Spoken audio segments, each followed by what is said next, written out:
Assalamualaikum warahmatullahi wabarakatuh. Perkenalkan, kami dari kelompok 11 yang beranggotakan saya Sufiul Hikmahtiar dan teman saya Stefani Dwi Cayati. Dalam pembuatan video kali ini untuk memenuhi tugas mata kuliah akuntansi sektor publik, di mana kita akan membahas materi tentang bab 1 yaitu wawasan umum akuntansi sektor publik dan PSAP 9 sampai dengan PSAP 12. Yang pertama, bab 1 yaitu wawasan umum akuntansi sektor publik. Definisi akuntansi sektor publik. Akuntansi sektor publik merupakan proses pengumpulan, pencatatan, pengklarifikasian, analisis, dan pembuatan laporan keuangan untuk sebuah lembaga publik yang menyajikan informasi keuangan kepada pihak yang membutuhkannya. Lalu ada karakteristik organisasi akuntansi sektor publik. Jika melihat dari karakteristiknya, akuntansi yang digunakan pada sektor swasta berbeda dengan akuntansi sektor publik. Hal tersebut disebabkan oleh adanya perbedaan faktor lingkungan. Organisasi sektor publik memiliki lingkungan yang sangat kompleks, di mana dipengaruhi juga oleh faktor ekonomi, budaya, politik, serta demografi. Selanjutnya ada sejarah dan perkembangan akuntansi sektor publik di Indonesia. Yang pertama ada periode abad ke-1 sampai dengan abad ke-5. Yaitu di mana dia pada peradaban Roma. Yang kedua ada periode pertengahan abad ke-14, yaitu peradaban Eropa. Yang ketiga ada peradaban awal ke-15 atau bisa disebut juga dengan peradaban Eropa. Yang keempat akhir abad ke-18 atau peradaban Eropa, dan yang terakhir ada abad ke-19 sampai dengan 20, dan itu masih peradaban Eropa. Ruang lingkup akuntansi sektor publik, pemenuhan kebutuhan atas layanan publik seperti penarikan pajak, pendidikan, transportasi publik, serta layanan komunikasi merupakan tugas dan fungsi dari sektor publik yang sebetulnya dapat juga dilakukan oleh sektor swasta. Namun, untuk tugas dan fungsi tertentu, kehadiran sektor publik tidak dapat digantikan oleh sektor swasta. Badan pemerintah, seperti perusahaan milik negara, seperti BUMN dan BUMD, universitas, yayasan, organisasi publik, unit kerja pemerintah, ormas maupun parpol dan organisasi lainnya merupakan kelembagaan dari sektor publik. Elemen-elemen akuntansi sektor publik dijelaskan sebagai berikut. 1. Perencanaan publik. Perencanaan didefinisikan sebagai tindakan terukur yang dilakukan dengan mengurutkan pilihan-pilihan dan disertai dengan menghitung sumber daya yang dimiliki untuk menentukan masa depan yang tepat. Yang kedua, penganggaran publik. Dalam Undang-Undang Nomor 17 Tahun 2003, anggaran merupakan alat akuntabilitas, manajemen, dan kebijakan ekonomi yang berfungsi untuk mewujudkan pertumbuhan dan stabilitas perekonomian serta pemerataan pendapatan dalam mencapai tujuan bernegara. 3. Realisasi anggaran publik. Realisasi ini merupakan pelaksanaan kegiatan dalam bentuk program dari anggaran yang telah ditetapkan. Realisasi anggaran juga terfokus pada pengendalian secara sistematis atas perubahan input menjadi penyediaan barang dan jasa. Yang keempat, penggadaan barang dan jasa. Kata penggadaan menurut Kamus Besar Bahasa Indonesia merupakan proses, cara, dan tindakan mengadakan atau proses, cara, dan tindakan menyediakan sesuatu. Yang kelima, pelaporan keuangan sektor publik. Laporan keuangan sektor publik harus dapat dipastikan dapat memberikan gambaran, dipastikan dapat memberikan gambaran mengenai pencapaian kinerja sebuah program, realisasi pencapaian target yang ditetapkan, realisasi penyerapan belanja dan pembiayaan.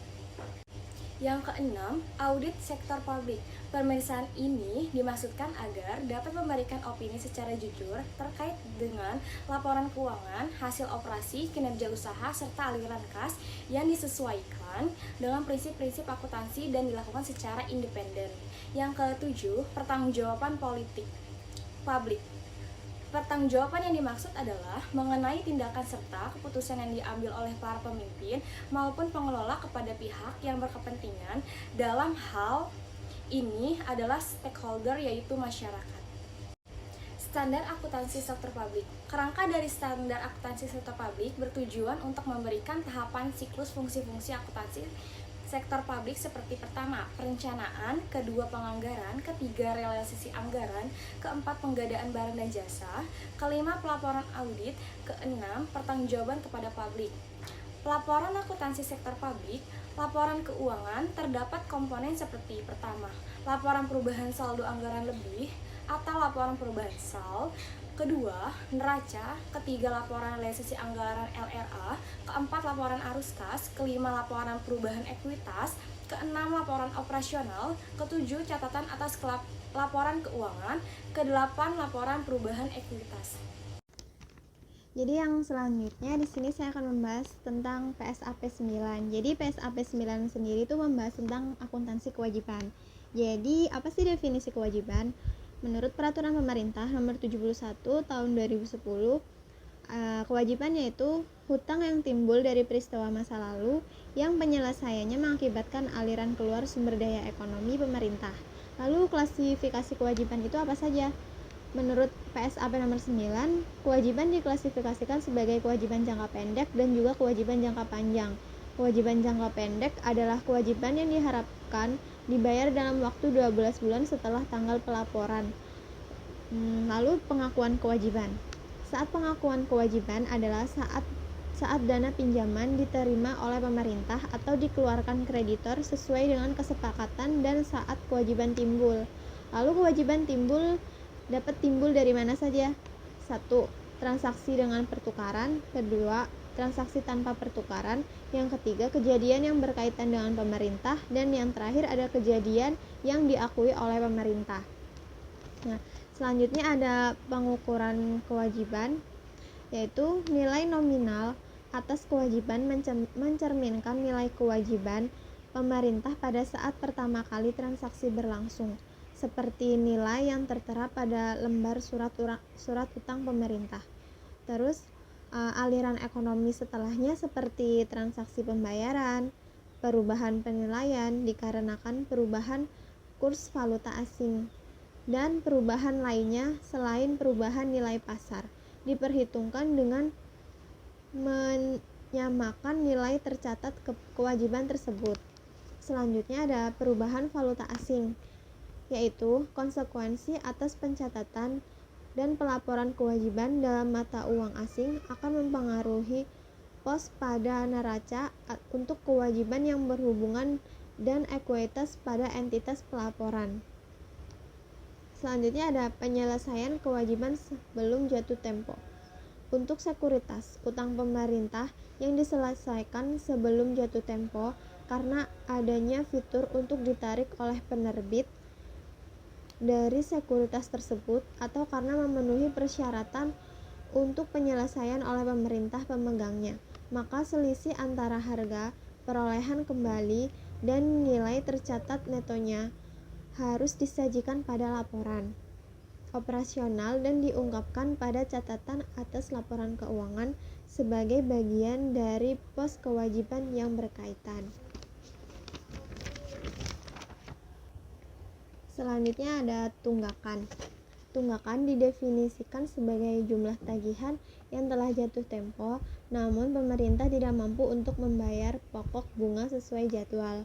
Beberapa jenis utang pemerintah mungkin mempunyai saat jatuh tempo sesuai jadwal pada satu tanggal atau serial tanggal saat debitur diwajibkan untuk melakukan pembayaran kepada debitur.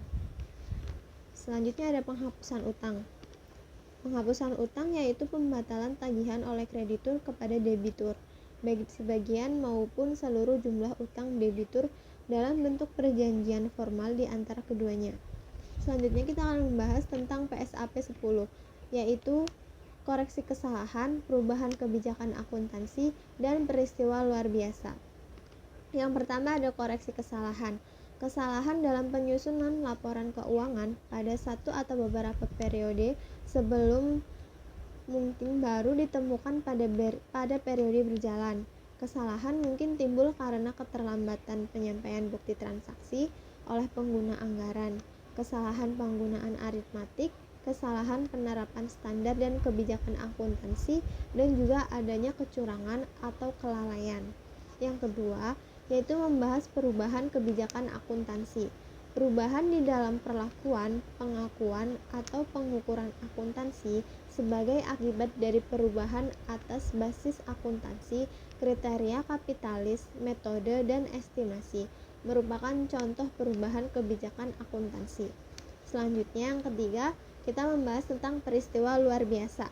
Peristiwa luar biasa adalah kejadian atau transaksi yang secara jelas berbeda dari aktivitas normal entitas dan karenanya tidak diharapkan terjadi dan berada di bawah kendali atau pengaruh entitas, sehingga memiliki dampak yang PSAP 11, Laporan Keuangan Konsolidasian.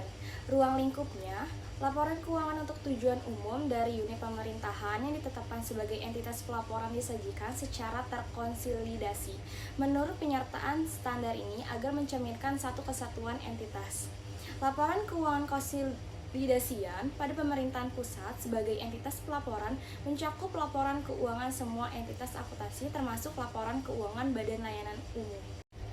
Penyajian laporan keuangan konsolidasian. Laporan keuangan konsolidasian 1. Neraca realisasi anggaran 2. Neraca 3. Laporan arus kas dan yang terakhir catatan atas laporan keuangan. Entitas pelaporan adalah unit pemerintahan yang terdiri dari satu atau lebih entitas akuntansi yang menurut ketentuan peraturan perundang-undangan wajib menyampaikan laporan pertanggungjawaban berupa laporan keuangan. Entitas akuntansi adalah pengguna anggaran atau pengguna barang sebagai entitas akuntansi penyelenggaraan akuntansi atau menyampaikan laporan keuangan sehubungan dengan anggaran barang yang dikelolanya yang disajikan kepada entitas pelaporan.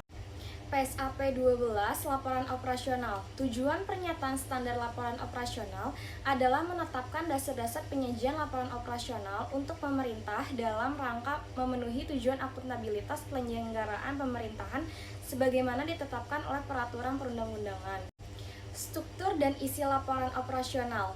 Laporan operasional menyajikan berbagai unsur pendapatan, beban, surplus atau defisit dari operasi, pos luar biasa, untung atau rugi penjualan aset, dan surplus defisit bersih yang diperlukan untuk penyajian yang wajar secara kooperatif. Dalam laporan operasional harus diidentifikasikan secara jelas dan jika dianggap perlu, diulang pada setiap halaman laporan. Informasi berikut. 1. Nama entitas pelaporan atau sama identifikasi lainnya. 2. Cakupan entitas pelaporan. 3. Periode yang dicakup. 4. Mata uang pelaporan. Dan yang terakhir, satuan angka yang digunakan. Sekian penjelasan dari materi kami, kurang lebihnya mohon maaf. Wassalamualaikum warahmatullahi wabarakatuh.